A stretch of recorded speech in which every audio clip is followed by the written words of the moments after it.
Assalamualaikum warahmatullahi wabarakatuh. Halo semuanya. Perkenalkan, kami dari kelas 10 PPLGP akan mempresentasikan terkait proyek game Greenfoot dengan game yang telah kami buat, yaitu berjudul Snake Game atau permainan ular. Judul game kami adalah Snake Game yang artinya permainan ular. Alasan kami mengambil game dengan judul tersebut adalah karena menurut kami game ini menarik dan dapat dimainkan oleh seluruh kalangan usia. Di dalam game kami, pada awal permainan terdapat sebuah ular kecil yang dapat digerakkan ke atas, ke bawah, ke kanan, dan ke kiri oleh keyboard. Misi sang ular adalah memakan umpan yang telah tersedia di sana untuk tumbuh lebih panjang dan tidak diperbolehkan menyentuh garis tepi karena bisa membuat permainan selesai. Nah, tujuan kami menggunakan aplikasi Greenfoot adalah untuk membantu kami dalam belajar dan memahami dasar-dasar bahasa pemrograman Java dengan cara yang lebih visual dan menyenangkan.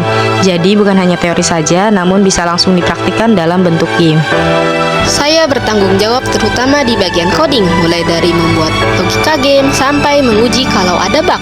Selain itu, ada kalanya saya juga membantu memilah di bagian desain. Saya berperan dalam pengerjaan bagian desain tampilan dan juga ada kalanya berdiskusi untuk mencari solusi dari bug-bug yang muncul selama proses coding. Dari awal, kami telah membagi tugas berdasarkan kelebihan masing-masing, namun tetap saling support dan selalu berdiskusi. Ketika terdapat kendala, kami akan berdiskusi untuk menemukan solusi. Bahkan, terkadang ketika lelah mengerjakan bagian masing-masing, kami bertukar peran agar tetap semangat.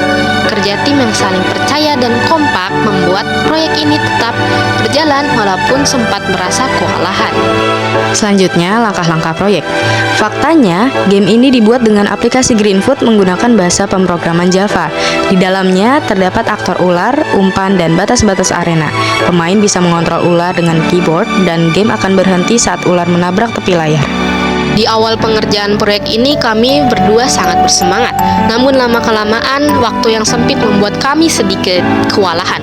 Meski begitu, hal ini tetap seru karena kami belajar hal baru yang sebelumnya belum pernah kami coba, yaitu coding bahasa pemrograman Java. Jadi makin terbayang tuh bagaimana perjuangannya sang developer di luar sana. Kritiknya, kami sempat mengalami kendala saat membuat ular agar dapat bertambah panjang tiap kali memakan umpan. Nah, saat dicoba, ular hanya bisa bertambah panjang satu kali saja, setelah itu tidak bisa lagi memanjang, walaupun telah makan umpan lagi. Namun, walaupun masih belum sempurna, setidaknya kami berhasil membuat fitur itu jalan sebagian. Melalui proyek ini kami menjadi lebih paham tentang Java dengan cara yang menyenangkan. Rasanya sangat berbeda dibandingkan belajar hanya melalui buku atau teorinya saja. Kami juga menjadi paham bagaimana proses membuat game sederhana dari nol itu tidaklah mudah, namun sangat worth it dan membuat bangga. Nah, pada kreativitas, pada awalnya game kami tidak memiliki sound sama sekali. Namun di tengah jalan kami terpikir untuk menambahkan suara supaya gamenya terasa lebih hidup. Sekarang setiap kali tombol ditekan atau ular makan umpan akan menimbulkan efek suara yang membuat permainannya semakin seru.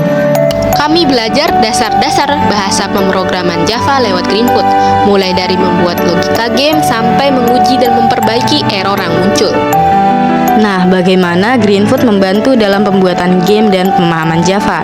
Greenfoot membuat proses belajar Java jadi lebih mudah dipahami karena bisa langsung dipraktekkan dalam bentuk visual. Bukan hanya menulis kode, namun juga dapat dilihat langsung hasilnya. Jadi lebih terasa nyata dan menyenangkan. Nah, ini sangat cocok untuk pemula yang baru belajar programming. Kerjasama kami sangat membantu jalannya proyek ini. Saat saya tengah fokus di bagian coding, Resti mengurus desainnya. Namun kalau salah satu sudah mulai merasa lelah, kami dapat bertukar peran sebentar agar tetap fresh. Kolaborasi ini membuat proyek dapat selesai meskipun waktunya singkat. Apa yang bisa diperbaiki untuk proyek berikutnya?